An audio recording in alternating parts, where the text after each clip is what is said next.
Welcome to this presentation on the Boeing 737-800's hydraulic system.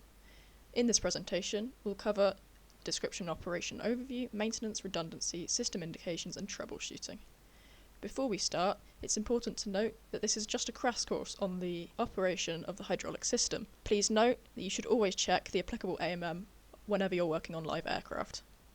The initials of the person that created the current section of the video will be shown in the top left of the screen at all times. The Boeing 737 has three separate systems that provide the aircraft's hydraulic functions. They are designated System A, System B, and the standby system.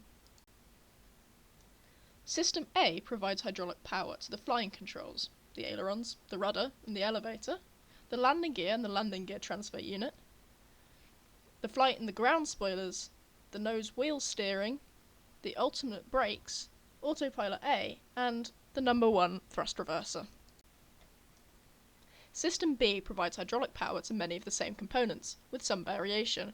It controls the alternate nose wheel steering, the normal brake power, autopilot B, and the number 2 thrust reverser. In addition, it provides power to the trailing edge flaps, the auto slats and the leading edge flaps and slats, as well as yaw dampers, and it also has a PTU, which allows for hydraulic power transfer from System B to System A. The standby system only provides power to the most critical components required for flight, in case of failure of System A, B, or both. This includes the number 1 and number 2 thrust reverser, the auto slats, leading edge slaps and flaps, as well as the rudder. This diagram shows how each system connects, as well as which components they share. It also shows the reservoirs and how they're connected. The reservoirs are located in the main wheel bay and are pressurised to about 40 to 47 psi to prevent foaming using bleed air from the engine. This is maintained by a pressure regulator, which also acts as a vacuum relief to prevent negative pressure. A system release valve operates at 60 to 65 psi to prevent any overpressure. All three systems operate on hydraulic fluid pressure of 3000 psi. System A pressure is supplied from engine-driven pumps on engines 1 and 2. System B receives pressure from 2 electric motor-driven pumps in the wheel well area, and the standby system is supplied by 1 electric motor-driven pump on the keel beam between the wheel wells. The hydraulic fluid used is BMS 3-11, which is a standard for high-performance, fire-resistant phosphate ester hydraulic fluids. Commonly used products in this spec include Skydrol 5, Skydrol LD-4, and Mobil Hijet 5. All fluids in this specification can be combined in any mixture, so contamination between them is not an issue. The reservoirs are filled from one location via a ground servicing system located in the right wheel well. The system consists of a hand pump with a suction line, a pressure filling connection point, and a ground servicing filter, as well as all the tubing and connections to fill the reservoirs. The hand pump is used if pressure filling is unavailable, and the fluid quantity indicator on reservoir A is visible from the station. The ground servicing filter is installed downstream of the hand pump and pressure fill connection, and prevents any contamination of the hydraulic power system during filling. The filter element itself is a 0.4 to 3 micron non-cleanable element. The hydraulic power system also makes use of modular units to manifold fluid to easily replaceable cartridge-type components, which allows component removal without disrupting tube connections. The highlighted module is the System A modular unit. Another example would be the ground power modular unit, which is located on the forward side of the forward bulkhead of the right wheel well, and it's accessible through an access panel on the right side of the airplane. It's used to connect external hydraulic power sources to pressurised systems A and B. It consists of a pressure connection, return connection, and a filter containing a non-cleanable element. Tubing in the system is often subject to high pressures and harsh operating conditions, which influences their material and construction. Tubing in Class 1 fire zones or on landing gear are made of corrosion-resistant, seamless steel tubing, regardless of operating pressure, along with any tubing subject to 15,000 psi and above. Any other lines are made of aluminium alloy seamless tubing. The type of fitting used depends on the diameter of the tubing. If the diameter is 3/4 of an inch or below, flareless type fittings are used. If subject to above 15,000 psi, the fitting is made of steel. Any tubing above 3/4 of an inch always use aluminium flared fittings, unless located in a Class 1 fire zone or on the landing gear, where steel flared fittings are used. Flexible hoses in the system are made of Teflon high and medium pressure type. The Teflon high pressure type is used in pressure lines, and the medium type is used for supply and return lines. Check valves are installed in the hydraulic power systems to prevent aeroflow of fluid, direct fluid flow, prevent fluid loss, and to isolate hydraulically operated subsystems. Flow direction through a valve is shown by an arrow on the valve body. Normally, no maintenance other than removal and installation is required of a check valve.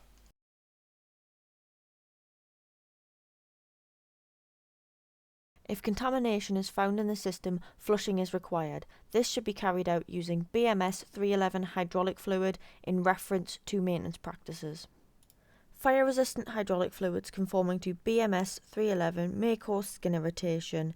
Avoid prolonged or repeated contact with skin. In case of eye contact, flush eyes with water and obtain medical aid. In case of skin irritation, obtain medical aid. Changing the hydraulic fluid can be done through the use of a ground test bench or the System B pumps.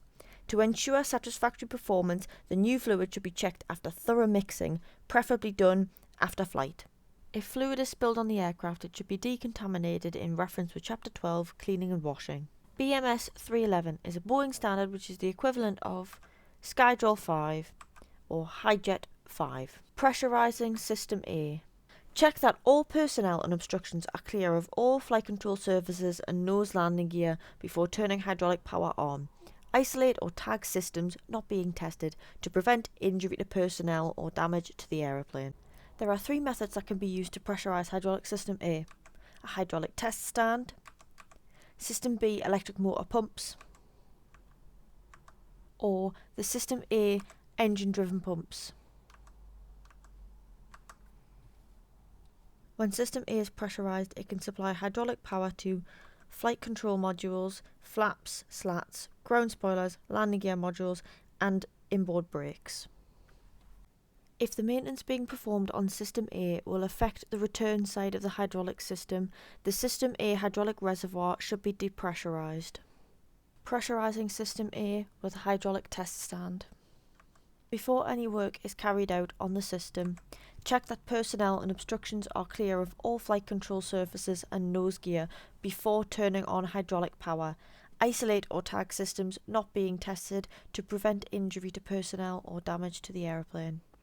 To carry out this procedure, a hydraulic test stand with BMS 311 hydraulic fluid is required, as well as a ground lock assembly.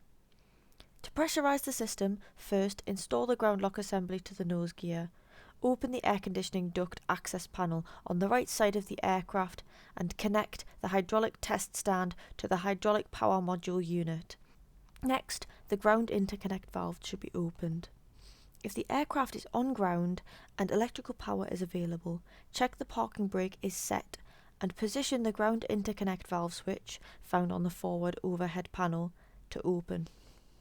However, if electrical power is not available or the aircraft is on jacks, disconnect the ground interconnect valve electrical connector and open the valve manually with the manual override lever.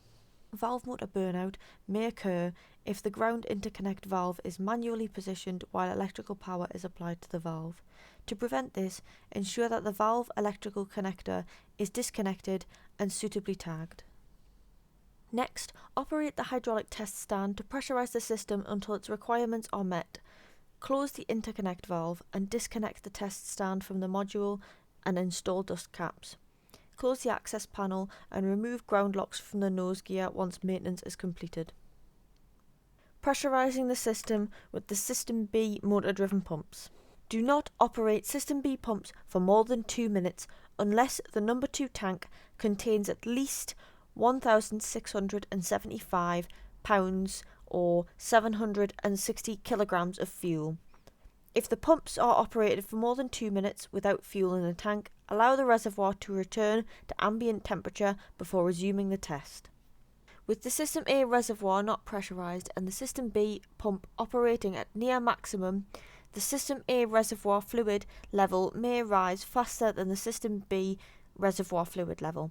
This condition is possible because with the System A reservoir not pressurized, the balance line is not large enough to handle the maximum System B pump output. This condition can be corrected by pressurizing the hydraulic reservoirs with reference to 29-09-300 maintenance practices. First, install the ground lock assembly in the nose gear. Connect electrical power to the aircraft and close the System B pump circuit breakers. Check the park brake is set and open the ground interconnect valve. The procedure for opening the ground interconnect valve with power applied or not applied is the same as when using a test bench. Valve motor burnout may occur if the ground interconnect valve is manually operated while electrical power is applied to the valve. To prevent this, ensure that the electrical connector is disconnected and suitably tagged. Operate the System B pumps in reference with 29.12.0 maintenance practices. Check the System A hydraulic pressure stabilizers at between 2,800 and 3,200 psi. After the operation is completed, check the pump is switched to the on position. The engine-driven pump should be left in the on position after maintenance has been performed. This will prolong the life of the depressurization solenoid, which becomes energized when the pump is switched in the off position. After the procedure is completed, close the ground interlock valve, disconnect electrical power, and remove the ground lock from the nose gear. Pressurizing the system with the System A engine-driven pumps. Do not operate System A pumps for more than 2 minutes unless the number 1 fuel tank contains at least 1,675 pounds or 760 kilograms of fuel. If the pumps are operated more than 2 minutes without fuel in the tank, allow the reservoir to return to ambient temperature before resuming the test. First, install the ground lock assembly to the nose gear. If an engine run is required to pressurize the hydraulic system, use engine number 1 or 2 with reference to Chapter 71-00 Power Plant General. Or, if pressurization can be accomplished by a motoring engine, refer to 71-09-100 Power Plant Operating Procedures. Once maintenance is completed, remove the ground lock from the nose gear. The standby system operates only on demand. It supplies fluid under 3,000 psi of pressure for alternate operation to the standby rudder, leading edge flaps, slats and thrust reverser. The standby system includes equipment necessary to store, pressurize, deliver, control, monitor and filter hydraulic fluid to operate the systems supplied by the standby system. Hydraulic fluid for the standby system is stored in a pressurized reservoir. A variable displacement electric motor-driven pump supplies the fluid to the system upon demand. Pump operation is controlled by either the rudder standby control switch or the alternate flap control switch. Refer to Chapter 27 Rudder Hydraulic Control Systems and Leading Edge Flaps and Slats Systems. The fluid is filtered when it passes through the pressure line before it enters various systems. A pressure switch in the pressure line for the pump is connected to a low pressure indicator in the pilot's overhead panel. To protect the system against damage from abnormally high pressures, a pressure relief valve is incorporated. A pump case drain filter located in the pump return lines is provided to detect pump failures and to filter all standby return fluid. The standby reservoir. The standby reservoir has a 1.9 gallon capacity. It is an airtight vessel consisting of a metal shell with supply, return and balance line and fill ports. Baffles just inside of the return port are provided to prevent fluid vortexing. Attached to the top of the reservoir is a low-level warning switch which is connected to the low-quantity warning light in the pilot's overhead panel. The standby reservoir is located on the keel beam between the left and right wheel wells. The reservoir is filled from the hydraulic fluid filling station. The standby system electric motor-driven hydraulic pump. An electric motor-driven hydraulic pump supplies fluid under pressure to the hydraulically operated systems supplied by the standby system. The pump is either controlled by the rudder standby control switch or the alternate flap control switch. The pump consists of a 3-phase 115-volt AC motor and a variable delivery positive displacement hydraulic pump. The hydraulic pump is pressure regulated at 2,975 to 3,100 psi and the maximum output is 3 GPM. Flexible hoses are connected to the pump return, supply and pressure ports. The pump assembly is installed on the keel beam in the wheel well. Pressure compensation inside of the pump varies the ratio between the volume of fluid that is delivered to the system and the volume that is recuperated within the pump. Some fluid is discharged out of the return port. The pump control consists of a compensator cylinder, a compensator stem with a plate carrying piston sleeves, and a compensator spring unit. The pressure of discharged fluid produces force by use of a small difference in the stem diameter, which provides an annular area allowing pressure to be produced. This force is then opposed by a control spring. When the discharge pressure exceeds 3000 psi, the hydraulic force on the stem overcomes the control spring and pushes the compensator stem with the piston sleeves away from the driving shaft. For almost the whole discharge stroke, the sleeves keep the discharge holes uncovered, and no fluid is delivered to the pressure line. A small quantity of fluid is discharged through the piston bypass holes to the return line. This provides fluid circulation for cooling and lubrication to the pump during idling periods. Standby system modular unit. The modular unit is provided to manifold hydraulic fluid to easily replaceable cartridge type components. The modular unit consists of a 6-port housing providing attachment points for the cartridge-type hydraulic pump pressure filter, rudder shut-off valve, leading edge flap standby shut-off valve, pressure switch, check valve, standby system pressure relief valve, and male fittings for attaching tubing connectors. The modular unit housing has drilled passages to provide fluid to these units. The modular unit is found on the aft bulkhead of the wheel well area. Standby system filters. The standby system contains 2 main filters, the pressure filter and the case drain filter. The pressure filter is a cartridge type filter in the pressure lines of the electric motor hydraulic pump. It is installed in the standby system modular unit and consists of a filter bowl and a non-cleanable element. The case drain filter is installed in the return line. It filters the fluid before it enters the standby reservoir. The filter is installed to detect pump or motor failures and to prevent contamination of the standby reservoir. It is installed in the wheel well and consists of a filter head, non-cleanable filter element, a filter bowl and a magnetic plug for checking for ferrous contamination. Standby system relief valve. The valve installed is a cartridge-type standby system relief valve. It is found in the modular unit and is designed to protect the system against damage from abnormally high pressures. The valve is set to relieve at 3,500 psi and resets at 3,400 psi. The valve is set by the manufacturer and no maintenance other than removal and installation is recommended. Standby system operation. The standby reservoir supplies a flow of fluid to the electric motor-driven pump. The pump operation is controlled by either the standby rudder A, standby rudder B, or alternate flap switch. Refer to Chapter 27, Rudder Hydraulic Control Systems and Leading Edge Flaps and Slats Systems for more in-depth information on the operation of the system.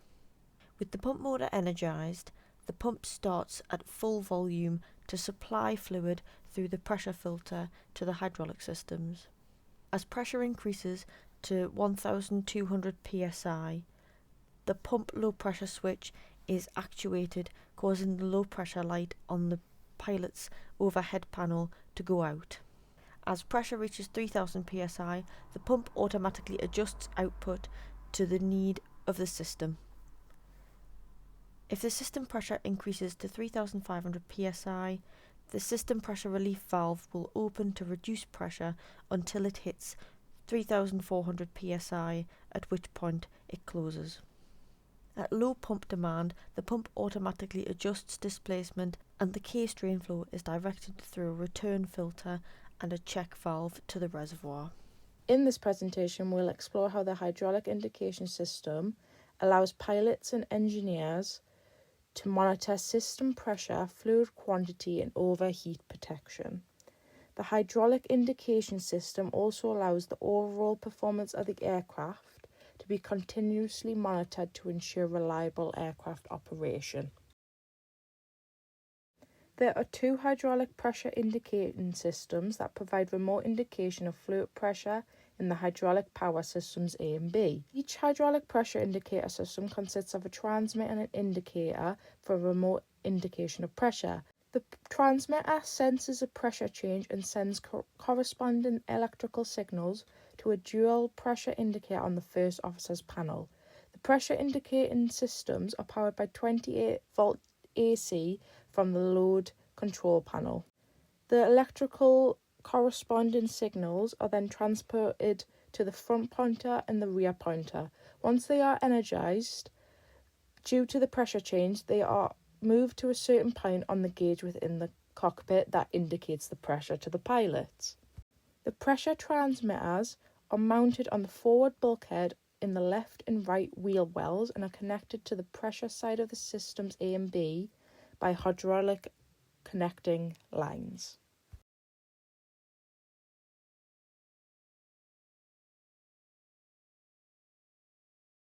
This is the hydraulic brake pressure indicator within the cockpit.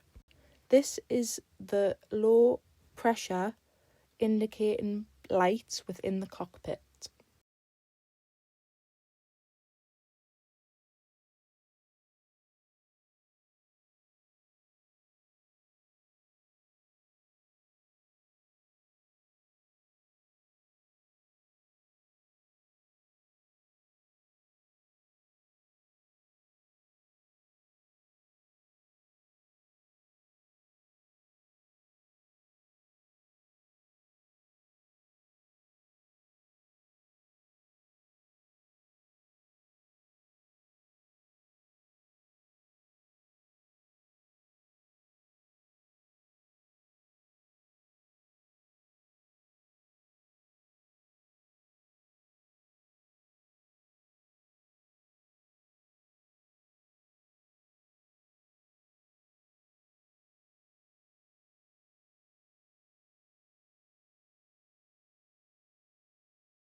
We move on to hydraulic fluid overheat warning system, where there is two amber overheat lights on the pilot's overhead panel that are provided to show when there was an overheat condition existing in the system hydraulic pump return line. When the return fluid exceeds 220 degrees plus or minus 5 degrees tolerance Fahrenheit, the amber light comes on. When the fluid temperature drops to 165 degrees Fahrenheit, the light goes out. The overheat switches are located in the case drain lines near number 1 and number 2 system B hydraulic pumps. 28-volt DC power is supplied to the overheat warning switches through the indicator light circuit breakers on the P6 panel. When an overheat condition occurs, the overheat switch will close, forming a ground and thereby completing the circuit to the amber light on the overhead panel. The amber light will only go out when the overheat condition disappears and the overheat switch opens. There is a temperature sensor connected to the motor housing of the system B hydraulic pumps. The sensor operates in parallel with the system overheat switches and activation of the overheat lights. If the temperature of the pump exceeds 235 degrees Fahrenheit plus or minus 8 degrees, the system B overlight will illuminate. In the circuit shown, the first thing that sets off is the pump temperature sensor. If the aircraft does not have that sensor, then it will be the pump overheat switch that senses the change in temperature. That switch then closes, creating the ground to the P6 panel where the 28-volt bus bar energises.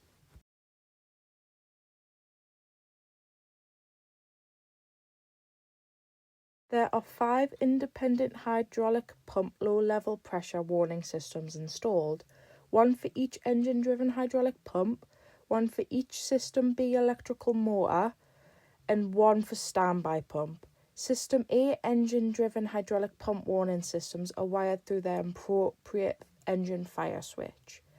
Positioning an engine fire switch to fire will de-energise the warning system. System warning light illuminates when electrical power is on and the pump delivery pressure drops below the preset pressure of the low pressure warning switch. Each warning system is powered by 28 volts. Once the switch is activated, it energises the bus bars. Energy is then transported through the lines to certain components, aka the pressure light and the annunciators, which then transfers to the gauges or the sounds within the cockpit. Both the engine pump and the electrical pump work in the same way within the same circuit. This is just showing how the bus bar energises in the same way for the electric pump, where the pressure light and the annunciator is energised by the bus bar. To fluid, quantity, and how that works within the circuit.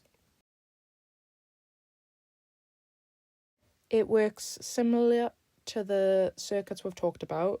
So there's a low fluid level that is indicated from the transmitter, which gets activated to then transport electrical signals to the bus bar, which energises that. That energy from the bus bar then travels back up into the indicator, which then does a visual display of the low fluid level within the cockpit. Same with System B reservoir switch. That switch is on, which energises to the battery bus bars, which then transfers energy back across the system to the quantity light and test switch. Now we'll go on to troubleshooting of all the systems we talked about: fluid quality, pressure, and overheat. First, we'll start to talk about leakage. Now, leakage is one of the main problems within System A and System B. So for System A and System B, you have to pressurise the system first. You often troubleshoot the system as a whole, unless you're checking separately for external leakage. So when you're checking for leakage, you pressurise both systems and examine all components, hydraulic fittings and connecting lines. When troubleshooting the system, it'll often be mainly the supply lines and the main components. When fluid leaks, it's either a damp spot or where fluid leaks from a certain place in the pipes and it's found somewhere else, which then you have to follow the pipelines back to find the actual leakage point. Now going on to fluid quantity troubleshooting. It is often incorrect reading or zero reading that shows on fluid quantity gauges, which is within the cockpit. Yeah, the brake pressure and the system pressure indicators. There are 3 things that can cause these 2 basic troubles, which is an open circuit, defective indicator, and a transmitter out of calibration. We can't install a new transmitter with a suspect indicator, as this may damage the new transmitter. Now on to pressure levels troubleshooting. This shows the pressure transmitters and whereabouts they are on the aircraft. And then this shows the gauge of the hydraulic system pressure with a tolerance of plus or minus 100 psi. Thanks for watching this video on the Boeing 737-800 hydraulic system. We hope it was useful. The system description, operation and overview section, as well as the intro, outro and editing, were done by Elle Penny. The maintenance and redundancy sections were done by Catherine Stokes, and the system indication and troubleshooting sections were done by Megs Tennant.